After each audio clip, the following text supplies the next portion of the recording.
All right. So basically, you're just going to step it up a bit, and they're going to be multiple at the same time.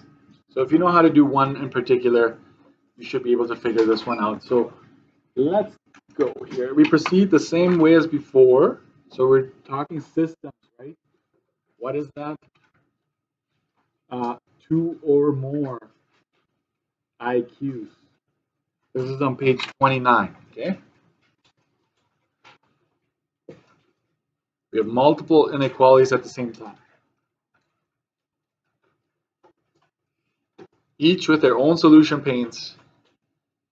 You must work with each inequality separately. Work with each inequality separately to make sure you don't mix up your solution regions. Okay? You don't want to get them all mixed up. So just deal with each of them separately, then you do them all at the same time, right? Shading systems. Having multiple solution regions makes it difficult to determine the solution region. It's going to be very hard to figure out, okay, for all inequalities. To make it easier to determine the overall solution region, we will use reverse shading. We will use reverse shading with systems, okay? In essence, we shade out all the false regions, and the area left unshaded is the solution region. Area left unshaded is the solution region.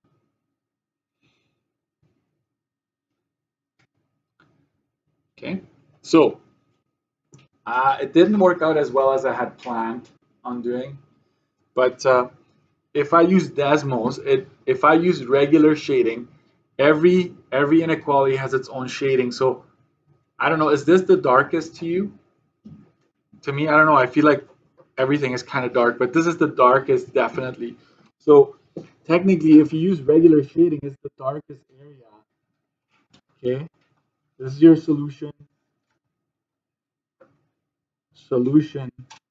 region, and here's a new word, or polygon. Say what?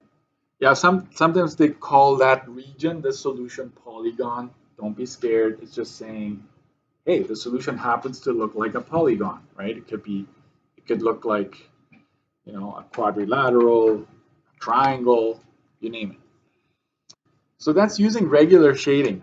That would make it super hard, right? Like you would have to be very consistent with your shading so that the one the darkest is the one, right?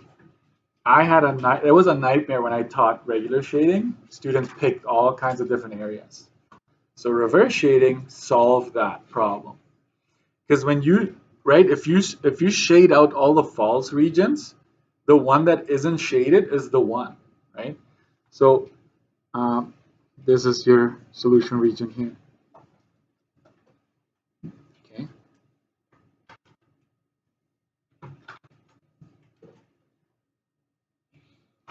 Is unshaded. This is easier to see. Okay. Easier to see. I don't know. I feel like highlighting this, right? Because this is really the region you wanted, right, to begin with. That is your solution region. And so that's why. So students ask, like, why? Why are we doing that? Why are you switching all of a sudden? It's just to make it actually, it's going to make your life easier if you use reverse shading. I hope that, see this, before the booklet, I couldn't do this. But because of the booklet, I was able to like screenshot, put it in there, and then you can see it, right? Exact same graph, one regular, one reverse. Okay? So we do things backwards sometimes to make it work. Okay? Points of intersections. So point of intersection, POI, I'm going to call them, or corner points, the points where boundary lines meet, right? Points where boundary lines meet, surrounding the solution region. Okay, so in this case, you actually have 3 POIs, right?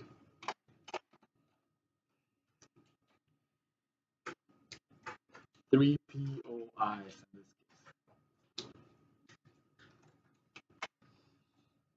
you have three, and this happens to be, it's not always going to be like this, folks. It's not always going to be, but in this case it is. And I will just put down solution here. Inside, I'll write down solution. In this particular case, and notice that now we're doing reverse shading, right? Like we officially switched. So in this case here, the area that is non-shaded here is right here, right? And in this particular case, you would only have one.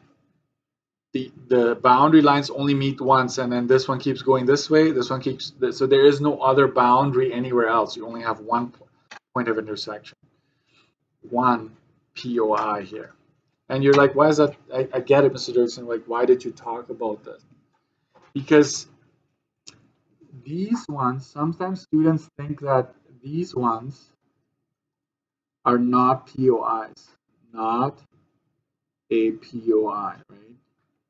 Not, right? So when sometimes students think because they cross the x-axis or because they cross the y-axis, right?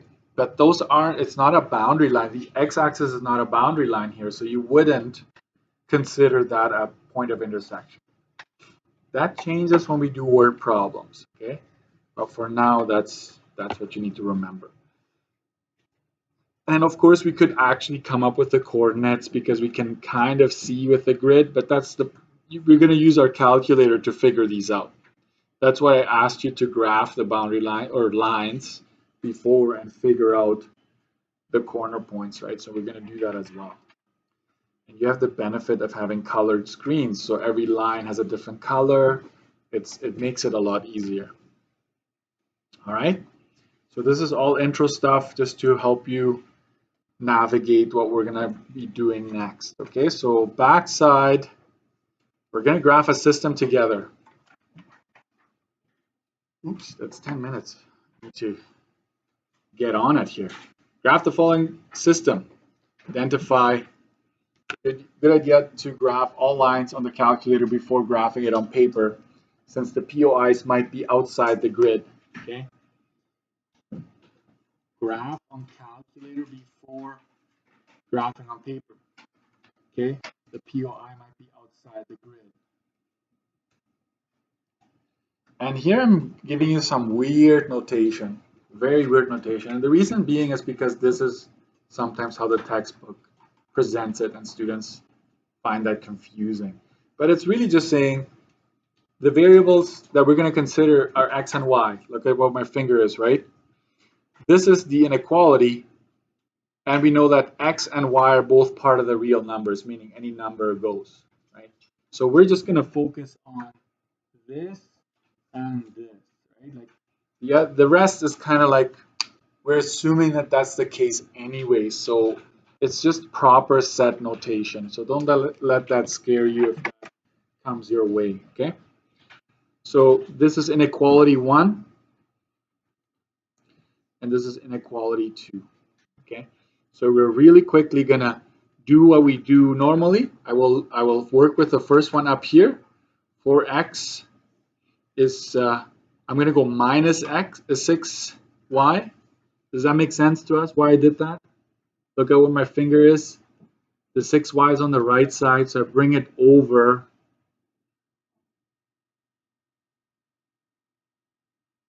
To make it easier, right? So I brought the 6y over on the left side of the inequality. We used to have an equal sign, right? So you got to be comfortable with that. It still acts like an equal sign when it comes to algebra, right? And then I'm going to figure out my intercepts. So without me even prompting you, you should just do it. Okay?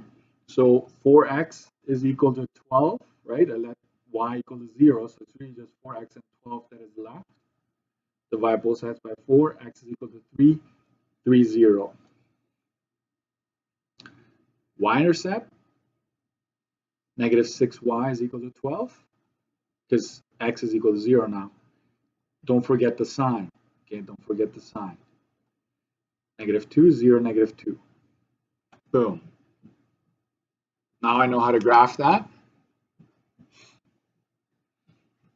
I'm going to rearrange it right next here on this side. So watch what's going to happen. I'm going to take 6y, right, the negative 6y. I'm going to bring the 4x over to the other side. And it's going to come over negative. The 12 is already there. Now what I must do is divide both sides by negative 6. And y, oh, negative, right? What happens to this? I know, Mr. Dixon, keep on saying it. I get it. Leave me alone, right? That's 2/3. I'm not gonna even try to simplify because that often leads you into trouble. Don't turn it into a decimal, leave it like that. Okay? So this is good. What do I know about that? I know it's a dashed line. I know that the true region is y is less than, so it is below. And where am I going to shade? Above. Because why is that? Reverse shading, right? We're now into reverse shading mode. Yeah. So it used to be the same, and now I'm going to say shade above, and I will say reverse shading. Okay, reverse shading. We shade the false region. Okay? We shade the false region. So the true region is still the same, right? Determining where the true region is the same. It's just this that changes. Okay, that's it. I'm going to now work with the other one. Notice that it looks weird again. It's got the 2x on this side, right? So watch this. I'm going to bring it over to the left, changing its sign. The 3y is already there, you know, just waiting. And the 9 is positive anyways.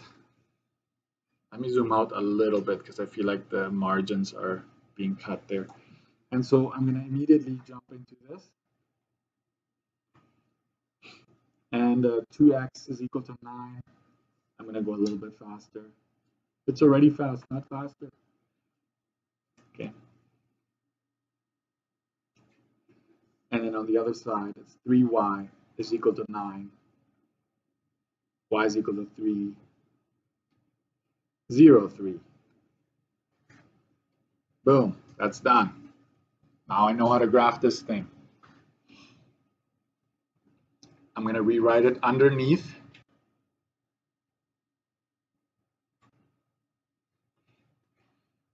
So watch this. I'm actually going to go back to the original right here because this is very close to being rewritten.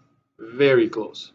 So I'm just going to go 3y is less than or equal to negative 2x plus 9.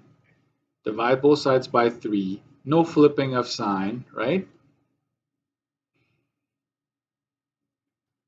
And I always check to see if my y-intercept jives with the one I just found, right?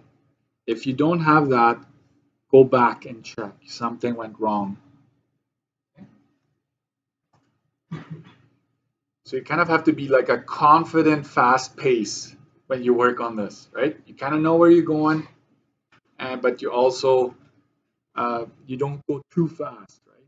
So this is a solid line. True is below.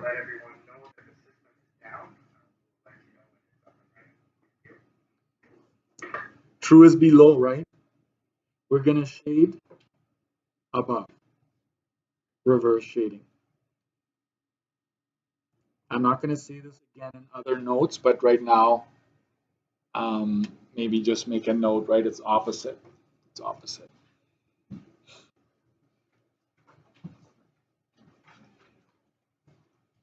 Grab your calculators. It's going to be very tight, eh?